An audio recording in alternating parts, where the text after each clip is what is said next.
Hello, my name is Kent Wong. I'm the director of the UCLA Labor Center, and I'd like to welcome all of you to our UCLA class on nonviolence and social movements with Reverend James Lawson Jr.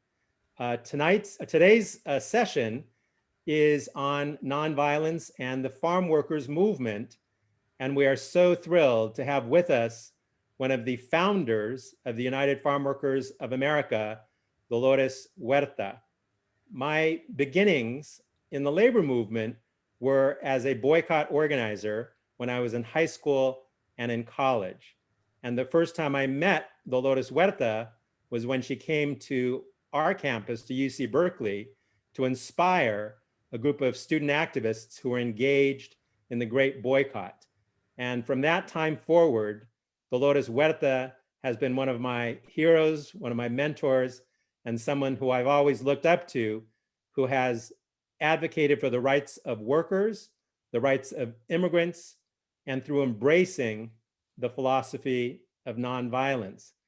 I was so fortunate that a little over a decade ago, we launched the Dolores Huerta Labor Institute, which is still thriving over 10 years later, and which is bringing the field of labor studies to 9 community colleges here in Los Angeles. And so throughout the LA Community College district, people are learning about labor based on the work of the Dolores Huerta Labor Institute. And Dolores Huerta was also given a special recognition from the California State University.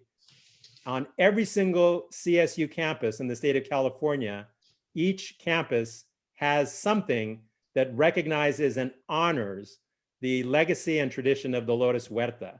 And so that's amazing that the impact that Dolores Huerta had on my life when I was a college student is continuing to this day, both through the LA Community College District, through the California State University, and on UC campuses throughout California. So to begin today's class session, I wanted to lead off with a short slideshow that will capture some of the history of nonviolence and the farm worker movement, which was such a foundation of this powerful movement.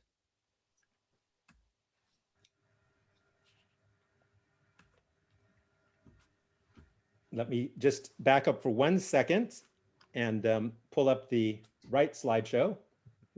I have 2 that I prepared. So this is the one that I'm showing in relation to our conversation today with Dolores Huerta. And of course, that is a historic photo from the 1968 Memphis sanitation workers strike that we've used as the symbol of this class with Reverend Lawson and Dr. King. But this was a wonderful portrait of Dolores Huerta on a bullhorn back in 1966. And there are deep roots of the United Farm Workers in their embrace of nonviolence. And examples of nonviolent campaigns included farm workers strikes, beginning with the 1965 Delano Grape strike. There was the use of boycotts, including the historic Grape boycott, which was supported by millions of people throughout the United States and throughout the world. There was the tradition of fasts and hunger strikes that drew national and international attention to the struggle of farm workers, and led by Cesar Chavez and others who held fasts and hunger strikes to symbolize and draw attention to the suffering of other farm workers. There was the use of pilgrimages where farm workers would walk for hundreds of miles on foot from the Central Valley up to Sacramento. There was the use of political mobilization to identify key elected officials who would generate support for the farm worker movement. And of course, there was the use of student activism, where thousands and thousands of student activists throughout the country became engaged in La Causa, the cause of the farm worker movement and the struggle for a better life for farm workers and all workers. This is a photo during the Delano Grape strike of 1966 of Cesar Chavez with the sign Huelga, strike, on the back of his car. This is a photo of the Grape boycott, where Cesar Chavez has a big sign that says, "Don't buy California grapes." And the Grape boycott attracted national and international support. This is a photo of the pilgrimage to Sacramento that took place in 1966 through the Central Valley. This is another photo of the pilgrimage in the Central Valley of California in 1966. And here is a photo of Robert Kennedy, who came to support Cesar Chavez during his hunger strike. And here is a image of Dolores Huerta speaking at a vigil in 1970 in front of the Salinas jail after Cesar had been jailed for his work on the boycott. And this is the final photo of the short slideshow of Dolores Huerta, the co-founder of the United Farm Workers, with the sign, "Viva la causa," long live the cause. So this past Saturday was May Day, International Workers' Day, when workers across the country marched to fight for worker rights and immigrant rights. The United Farm Workers Union was one of the first unions in the United States to organize immigrant workers and to lead the fight to change the policy of the US labor movement on immigrant rights. And so on this 2 days after May Day and a few days after May Day, what is your hopes for this May Day in terms of the fight for worker rights and immigrant rights in 2021? Welcome, Dolores Huerta. Thank you very much, Kent. And I want to again thank all of the students for taking labor studies. This is so important. When you speak about May Day, which we know is celebrated all over the world, except in the United States of America, May the 1st. And this is such an important day.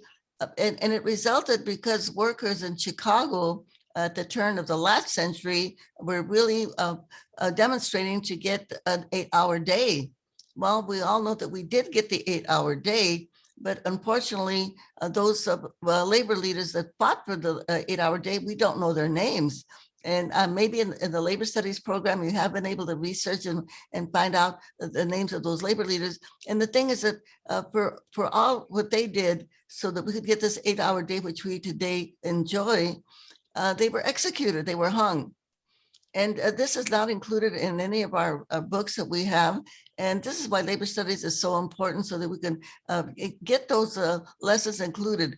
And when we think of the labor movement, we think of not only the 8-hour day, the weekends that we all enjoy, Social Security, workers' compensation, disability insurance, all of these protections that we have, public education that came out of the work of so many labor leaders. So when I think of May Day, I think of all of the benefits that we have received from the struggles and the martyrs of the labor movement that fought for us to have all of these benefits. And of course, now we know that May Day in Los Angeles, it was this weekend, it was celebrated as immigrant workers' rights. And this is very important too, because we know that when we think of the working people in our United States of America, and of course, that leads us back to slavery. And the indigenous people of our nation, they were the first slaves. And then, of course, the slaves that were brought from Africa over the years. And we continue to fight against slavery because that has transcended into wanting people to work for little money or no money. So that people could give up their energy and their life to make other people wealthy. So that struggle continues to this day. And it's so great that we do and should continue to celebrate May Day. Thank you so much, Dolores Huerta. And you have participated in so many May Day marches and demonstrations over the years. And the spirit that is linking the worker rights movement and the immigrant rights movement has really been at the forefront of the work of the United Farm Workers for so long. Reverend Lawson, last week we talked about the historic Nashville movement, where you played such a critical leadership role in recruiting and training a new generation of nonviolent activists and leaders that spread the movement to over 200 cities and towns throughout the South and throughout the country. I'm curious to learn about your reflection and reactions when you first learned that here in California, another movement led by Dolores Huerta and Cesar Chavez were also embracing the philosophy of nonviolence. So what were your reflections when you first learned about this movement? It's good to have you in our class again, Dolores Huerta. Thank you, Reverend. We are colleagues in the continuing struggle for truth and justice everywhere, but especially in our own city and country. Well, I had great appreciation and gratitude for the 1965 United Farm Workers intervention in our country for the farm workers, and to use also in that intervention nonviolent struggle, nonviolent resistance. I also saw it as a part of the awakening that was going on in the United States in the first half of the 1960 decade, or throughout the 1960 decade, from the presence of major campaigns of nonviolence demanding equality, liberty, and justice for all, and building on the notion of the beloved community. So for me, it was also indicative of what some of the South American activists and theologians had said, that there could be a new conscience, a new social political conscience that could emerge through right behavior, right action. And that therefore, all the more reason for us using nonviolent struggle, the struggle of soul force in all our issues. So I saw the 1965 emergence of the United Farm Workers as one of the critical, essential emergences that we needed for the larger nonviolent movement to take place in the United States. Thank you so much. And Dolores, could you tell me about what first introduced you to the philosophy of nonviolence or the teachings of Gandhi, and how that influenced the United Farm Workers of America? Well, I guess I'm lucky, Ken, to be 91 years old. So, of course, I remember when Gandhi was organizing in India and how much I admired him. And then, of course, I read his biography, and it was just astounding that you could have this one individual liberate a whole nation with using nonviolence as their organizing method. And so when I met Cesar Chavez, and I was surprised that he also knew about Gandhi. And so when we sat down to plan how we were going to organize the farm workers into a union, this is what part of the discussion that we had, that it had to be through nonviolence. There had been many attempts in the past to organize farm workers, and every single attempt had failed. And there were two reasons. One of them was that it always included violence by the organizers. And oftentimes organizers would come into the place where farm workers were working. There would be all types of violence that was created. And then the organizers would leave. And the farm workers that were there that had been involved in that particular organizing campaign were left there to pay the consequences of the violence. And so we decided at the very beginning that our movement had to be based on nonviolence. And also we know because many of the workers were immigrants and many were from Mexico, and Mexico has a very violent past. And so we knew that we had at the very, very beginning instill into the people that we were organizing that we had to do this through nonviolence. And that, of course, through the time that we were in the movement, of course, we used the methods that you mentioned earlier about fasting. But not only did Caesar set the example with his 3 fasts that he had, the last one was for 36 days, okay? Oh, by the way, the first fast that he did, he dedicated to nonviolence, and that was a 25-day fast. The last one that he did was dedicated to the issue of organic poisons or pesticides on our food. But we also, we had 5 people that were killed in the farm worker movement. The first one was a young Jewish girl named Nan Friedman. from Boston who was killed in a sugarcane strike in Florida that had African-American, Puerto Rican, Mexican workers, many people from the Caribbean. Anyway, so then our second martyr was Naji Daifala, a young Arab that was killed by a deputy sheriff here in Kern County. The third one was Juan de la Cruz, a Catholic Mexican farm worker. And then we had two more martyrs, Rufino Contreras and Rene Lopez. But when they were killed, we all, everybody in the union, we went on a 3-day fast. Everybody fasted for 3 days, and we continued doing the work because Caesar was so afraid that people would turn to violence after these people were killed. Thank you for sharing the inspiring origins of the United Farm Workers of America, that from its very inception, it was grounded in the philosophy of nonviolence, and the power of the movement grew as a consequence of the embrace of that philosophy. The other thing you pointed to, Dolores, is that in spite of the fact that your work was rooted in nonviolence, you were met with violence. And the fact that 5 martyrs were killed, even during the practice of nonviolence, is something that is also very similar to the stories that we've heard from Reverend Lawson and other leaders of the Southern movement for freedom, where it is the opposition, it is the enemies of justice and freedom who were inflicting horrendous acts of violence on the people. And so I wanted to ask Reverend Lawson about these 2 seminal strikes that were going on in the same period of time, the Memphis sanitation workers strike, and we heard from Bill Lucy in an earlier class session about the power of the Memphis sanitation workers strike, but that was going on at the very same time as the Grape strike in Delano. And so what are your reflections, Jim, in terms of the parallels of the treatment of Black workers in Memphis and in other parts of the South, and the treatment of Latino farm workers in California? Well, I maintain, Kent and class, that our United States economy got started with plantation capitalism. Plantation capitalism had no regard for the indigenous peoples, the Indians who were here, somewhere in the neighborhood of 11 to 15 million people.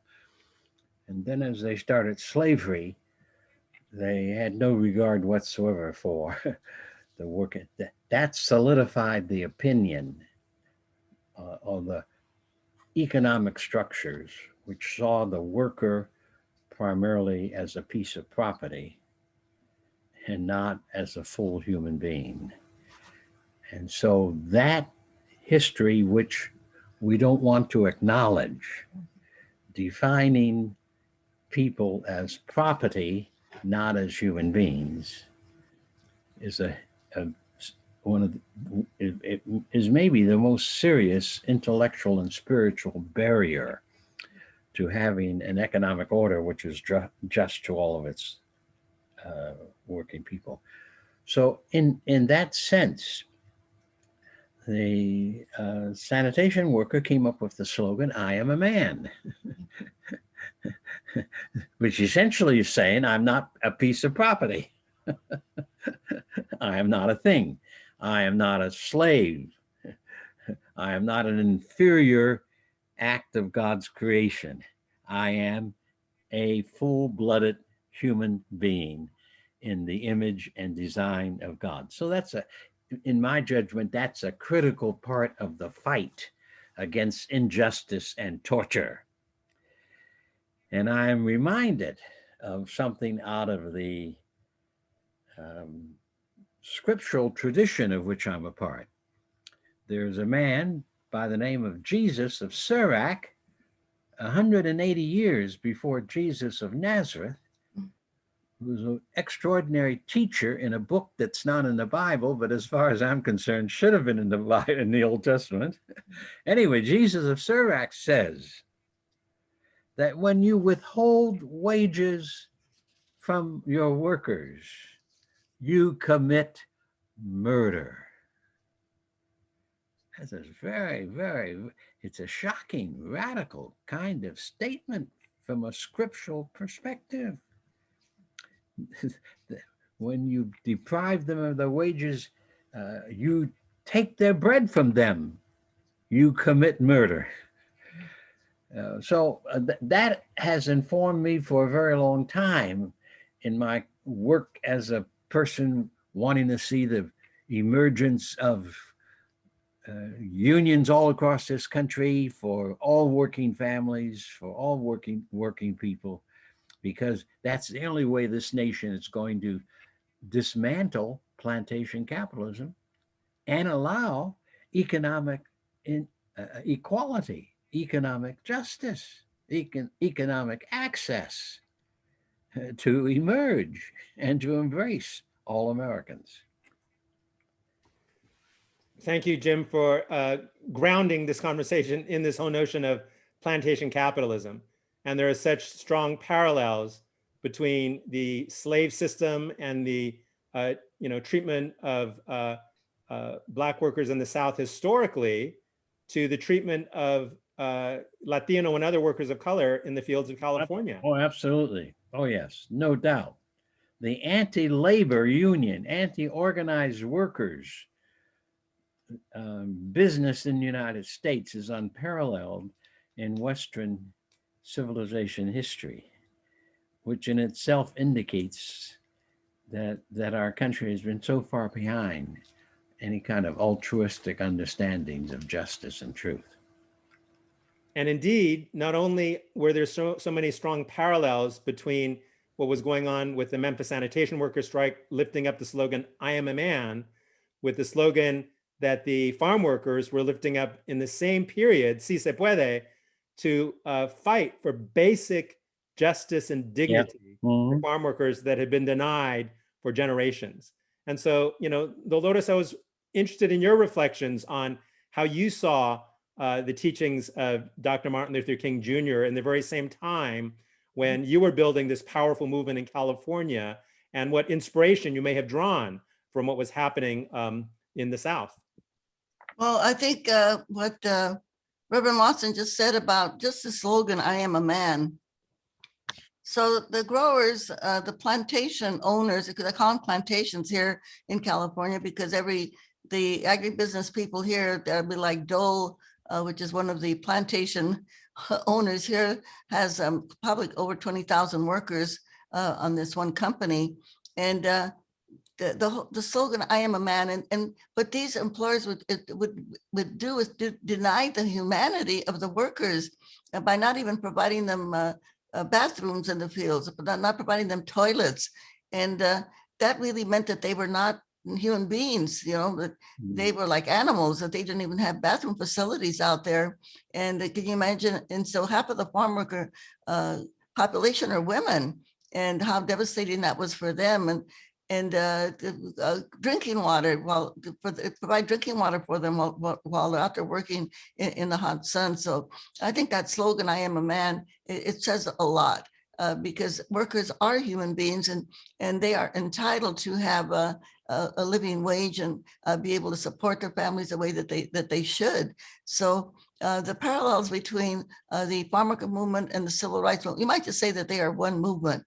Many people would always say, when they would criticize, they thought they were criticizing, but they were actually identifying us. They would say the farm workers movement is not a labor union, it's a civil rights movement. And yes, it is. It is a civil rights movement. And workers are fighting to get their union. And the other thing I think that we have to really criticize our own country, because we can celebrate and hold up these entrepreneurs like Amazon, for instance, where these companies have billions of dollars, and yet they won't even give their workers a living wage. They want them to work.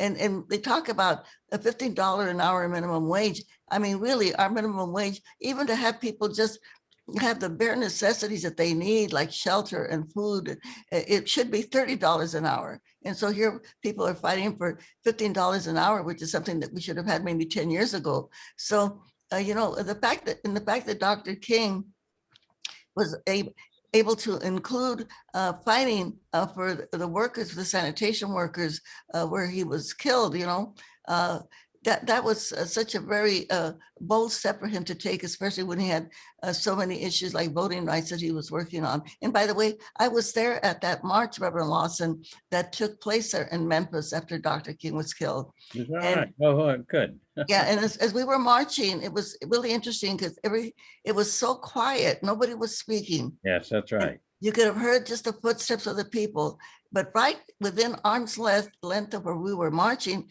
they had the bayonets drawn on the Yes, crowd. They had National the Guard. National Guard with the Yes, bayonets yes, drawn on the yes, crowd, yes, and yes. every other block they had tanks. Yes. They had these big tanks with That's the the intersection. cannons of the tanks aimed at Yes. the crowd. That's right. Yeah. An atrocity of our country by far.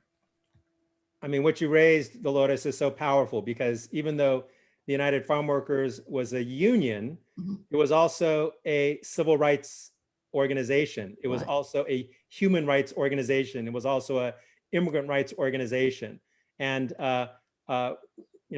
Reverend Lawson has also spoke to this issue that sometimes he's pigeonholed as a civil rights leader, when in reality, he is a human rights leader. He is a labor activist. He is a labor leader. And I think that both of your careers and work have embodied a very comprehensive approach to organizing for social justice and social change. I'm so pleased to hear your story about marching in 1968 in Memphis. Reverend Lawson, when you were a pastor in the Methodist Church in Memphis, you were also engaged in the support for the Great Boycott. So could you? Yes, I had the privilege of picketing grocery stores Mhm. for the Great Boycott in Memphis when I was a pastor there. Supported it, encouraged my congregation and the Black community to get underneath it and actually picket it. And then when I moved moved to LA in 1974, one of the boycott organizers and workers used our church property as their office Mhm.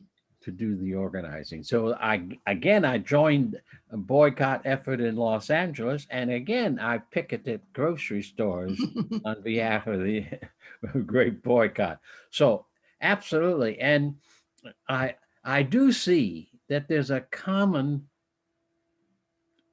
piece of work in the United States to dismantle all the torturous things we have allowed to happen to people, dismantle especially the economic torture in the wealthiest country in the world.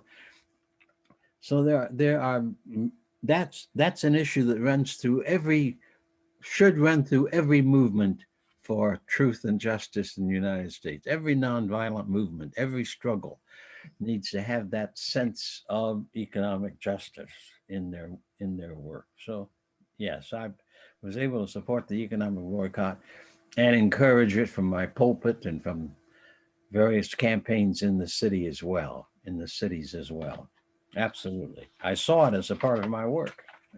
Well, I think that's the point I want to make, Kent, too, that I don't accept titles to myself other than the title of being a pastor of a congregation. And I happen to think that as a pastor of the congregation, a major issue of my work concerns the well-being and the common good of the members of my congregation and people in the larger community. If I'm not on that side, then I'm really not being a decent pastor. I'm really being an unfaithful pastor. So I see no possibility of being a pastor without being concerned for economic justice. Racism and anti-labor union organizing have the same mind, namely that people do not matter and that they can be dominated and abused and used in any which way we want to do so.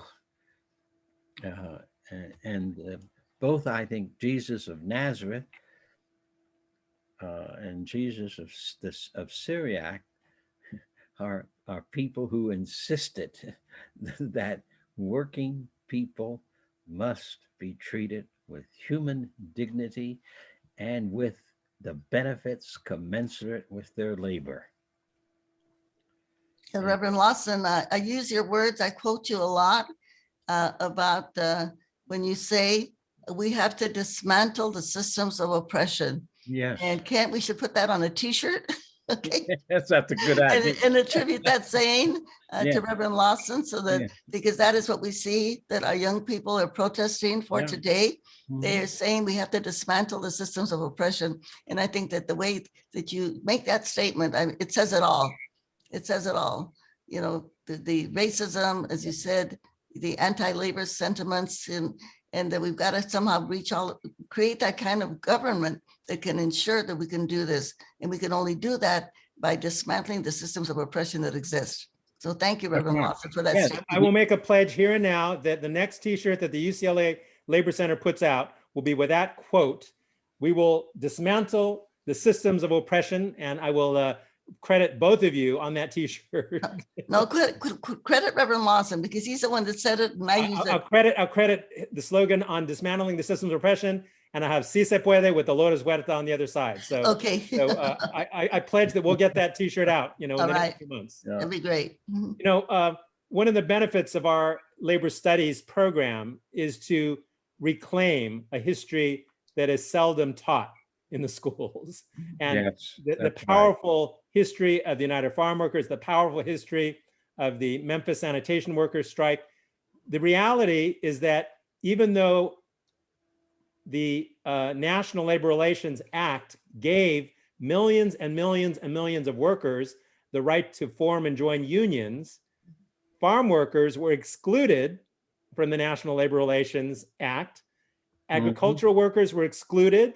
Yes. Domestic workers were excluded, and public sector workers were excluded. So the Memphis sanitation workers did not have a right to form and join a union in 1968. The farm workers did not have a right to form and join a union back in 1965. And so we see these systems of oppression even extend to the origins of labor law and the modern labor law system in our country. And that's why both of your struggles have absolutely transcended a labor struggle that embraces civil and human rights as well, and is both a movement for worker rights, but against racism, sexism, and all forms of oppression. And so there are such strong parallels between these movements.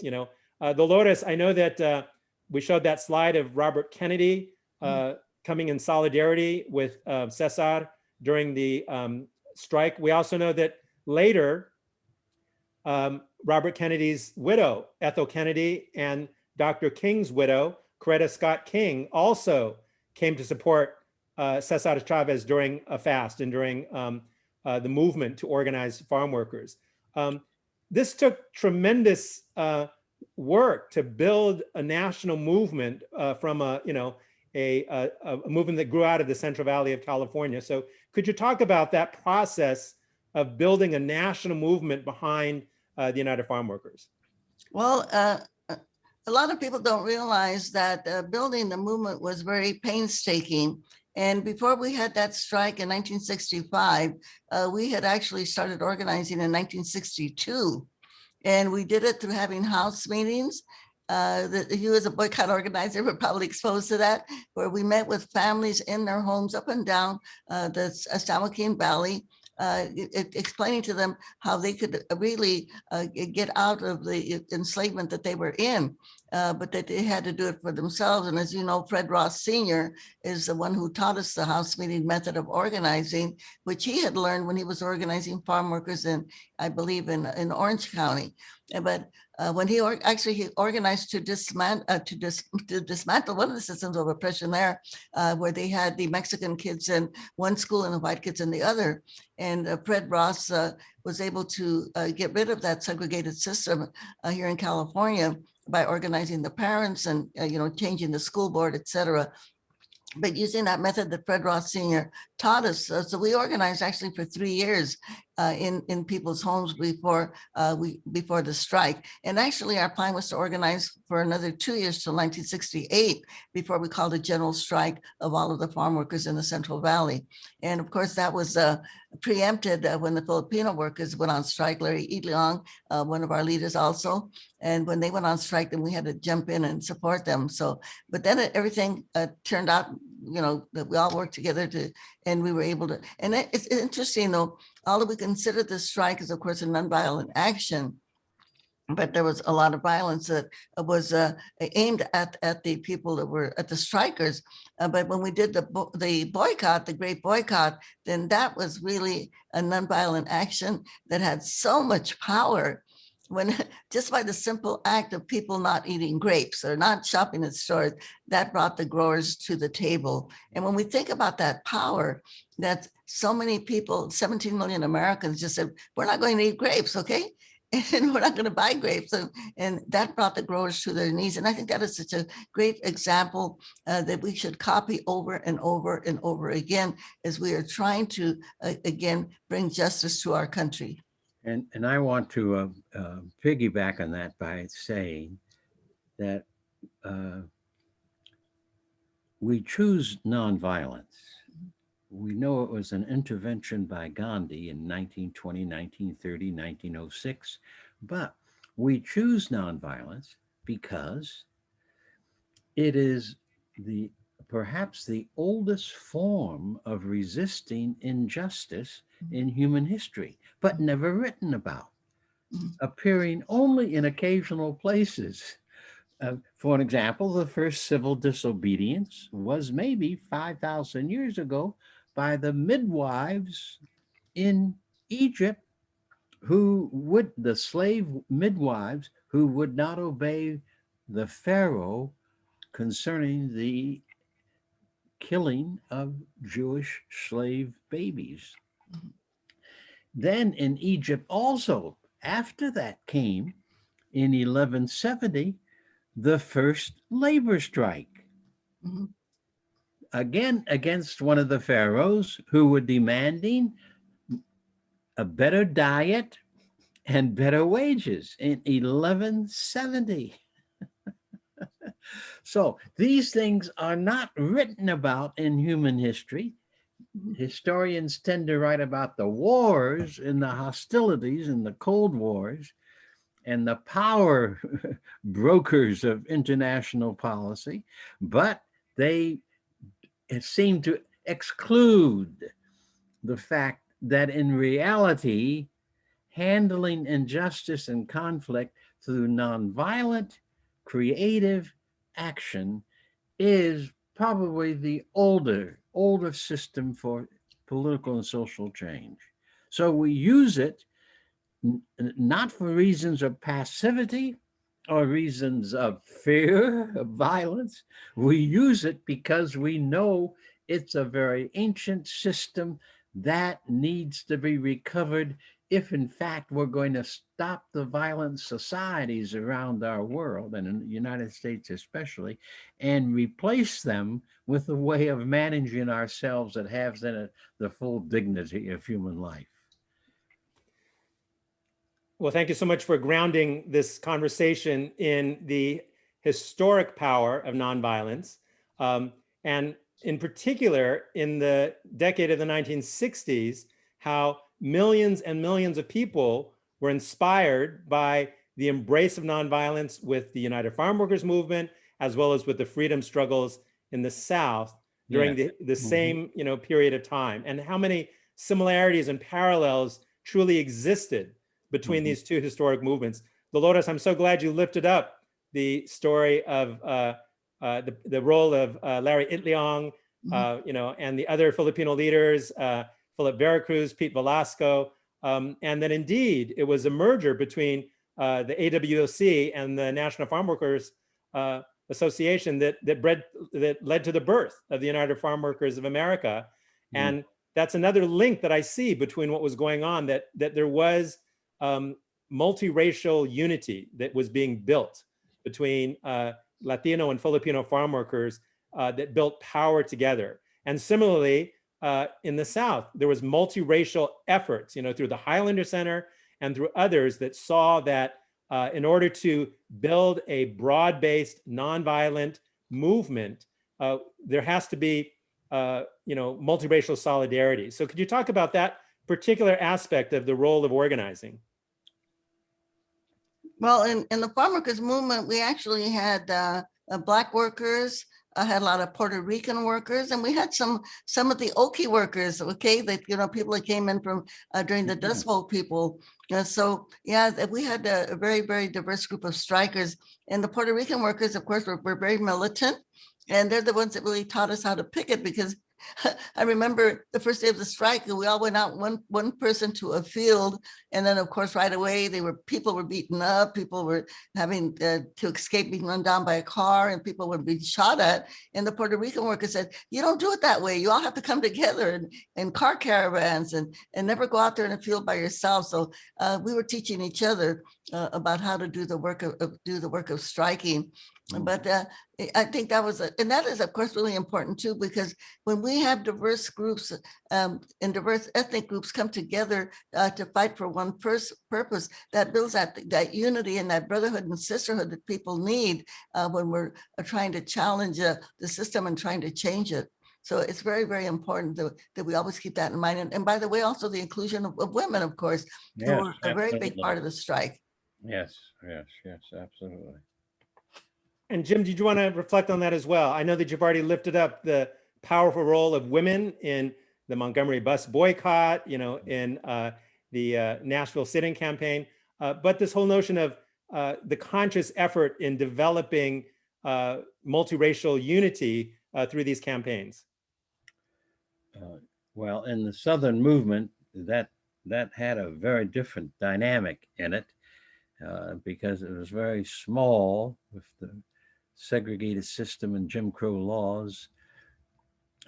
We had more friends who stayed quiet than we had friends who ever came out on the picket line or to the meetings of the of 1733, which is the local of the garbage workers.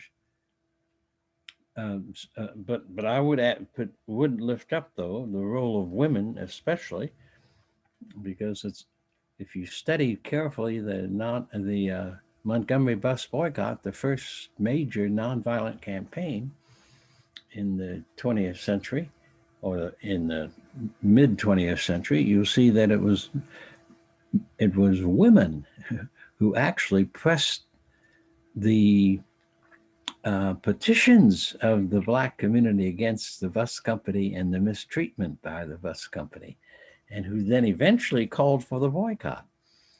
And in the Nashville scene, where we did a Gandhian methodology for coming to decide what we were going to do, it was Black women again who insisted that it was horrible to have to manage a family for groceries and general shopping in downtown Nashville in a segregated system, how painful it was, how torturous it was. I mean, I'll never forget the stories I learned, which I did not know, that a Black mother with a 4 or 5-year-old child going downtown, which was the only major shopping area of the city, to buy a pair of shoes for her son, her small boy, could not fit the shoe in the stores.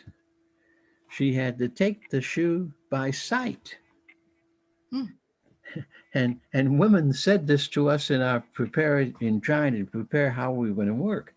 And then oftentimes, when the shoe did not work well for the boy after they got home, returning it to the store became a major hassle with the store over exchanging that shoe for that boy. So the horror of having to care for the family. Those same women in those investigatory workshops that we were doing are the ones also who said boldly to me and to others, you preachers don't know what it is we put up with because you don't do the shopping for your families. You don't take the children downtown to, to, to get clothing. We do that. So you have no idea unless we tell you what it's like to live under that segregated system. Jim, you frequently spoke about the role of women Yeah. in the Montgomery bus boycott, in the Nashville sit-in campaign, in the freedom rides. I want to also speak of it in terms of the sanitation strike, because the women came to the mass meetings all the time. The women stood with their husbands shoulder to shoulder in that sanitation strike. In fact, that's one of the things that Bayard Rustin noticed when he came and spoke in February to our mass meeting in late February, to our mass meeting, or early March. I'm not sure which it was now. Anyway, Bayard spoke of that shoulder to shoulder kinship between the community, the women who ran the families for their poverty stricken and poverty dealing men, husbands.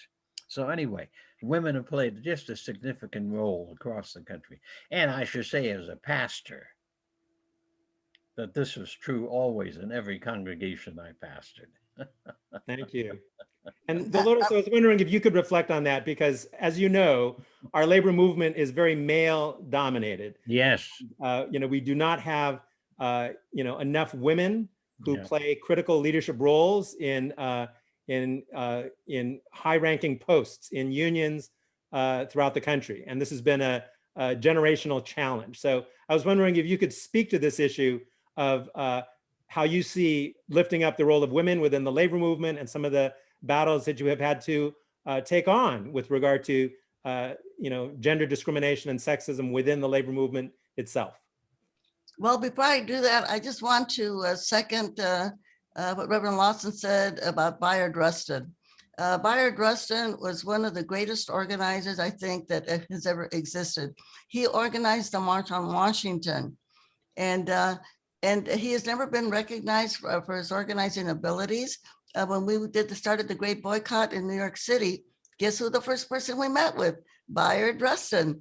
And he gave us a lot of the ideas that we used in the Great Boycott in New York City. And we have to also acknowledge that Bayard Rustin was gay.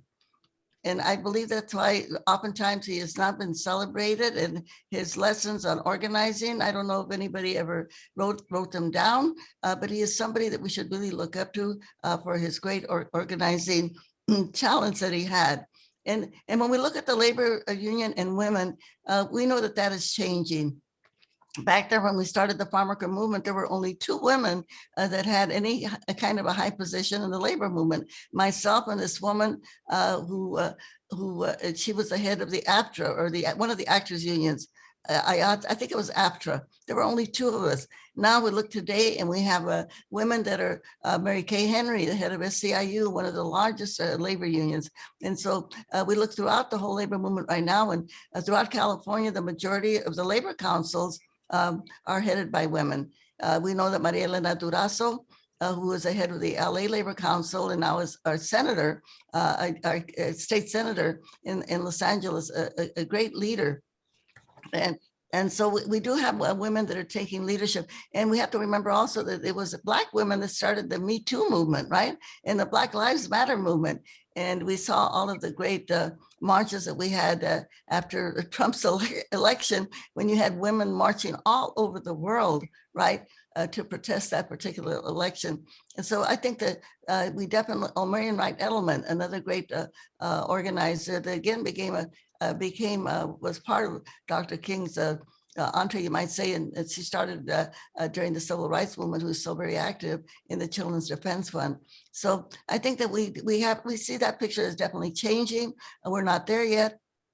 But oh, by the way, I hope that everybody that's here with us today in this event, that they that they contact their friends in other states to ask them to call their senators to pass the Equal Rights Amendment, okay? It's up in the US Senate right now, and if that passes, that will be an amendment to the US Constitution that women and men have equal rights. So that's an important thing that's happening right now as we speak, and in 2021, we can make history if we can get our US Senate to vote for the Equal Rights Amendment. And by the way, there's a website out there for that. It's called ERAYES2021.org. It's really easy to remember. And maybe we can put that in the chat so people can remember that. ERAYES, yes, 2021.org. Thank you so much, Dolores, for lifting up the extraordinary women leaders who have emerged in the labor movement. You mentioned Maria Elena Durazo, who will be joining us next week for a class. But absolutely, the support for the ERA is at a critical time, as well as the support for the PRO Act to establish the basic right of workers to form and join unions, as well as immigration reform. So these are critical issues that embody not only the hopes and aspirations of the labor movement, but within the broader civil and human rights movement throughout the country. Going back to you, Jim, I know that you've objected to the term of being identified as a civil rights leader, when in fact you have spoken how you have actually participated in more civil disobedience actions for worker rights. And that has definitely been true here in Los Angeles, where you have stood not only with the United Farm Workers, but with the hotel workers, with the janitors, with the home care workers. But tell me about, why your commitment for worker rights has emerged as such a centerpiece for your career over the decades. Because I've always known and retaught in the movement in the South that racism is an economic torturous prohibition against Black folk and people of color, and therefore the economic issue is critical. Critical for emancipation, critical for breaking the shackles of racism. And the sanitation strike reminded me of this very much. And in fact, the sanitation strike in Memphis in 1968 was one of the places where, in a movement, I heard people working, the men, calling the public works barn the Plantation, which has stuck and caused me now to keep teaching about plantation capitalism, because they would call the barn where they could not shower. It had showers.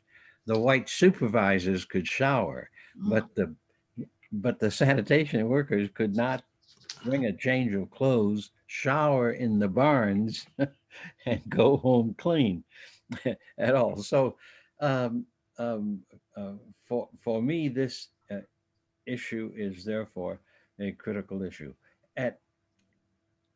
If you examine the history of the United States between 1880 and 1920, you will see that racism developed as a major force to make Black people a source of cheap labor. So, for example, there were Black ball players in the early National Baseball League in the 19th century. Those Black ball players had their positions terminated. The National Baseball League entered the 20th century as an all-white league. The first winner of the Kentucky Derby race was a Black man in 1870, a Black jockey in 1875. Kentucky Derby terminated Black people in the Kentucky Derby. So it emerged in the 20th century as an all-white affair. No jockeys, no trainers of horses. The Black slaves were often the ones who broke the horses in plantation capitalism. Yeah. So anyway, the point I would make is that the issue of jobs and safety in the workplace and benefits from the workplace and acceptable working hours and fair play in the workplace is a critical issue. And one of my great concerns is this: governments all over the United States, local, state, Congress, presidents, have allowed groups like the Amazon, Walmart, and other businesses to take on the notion of employees as associates who work only 30 hours, get no benefits, are not allowed to organize unions, and Congress must abolish the new plantation energies of Amazon and Walmart and others to again push working people into the status of being property.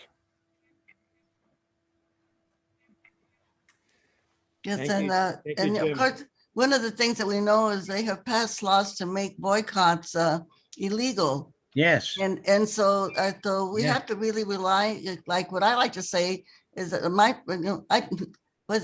friends don't let their friends shop at Walmart, okay?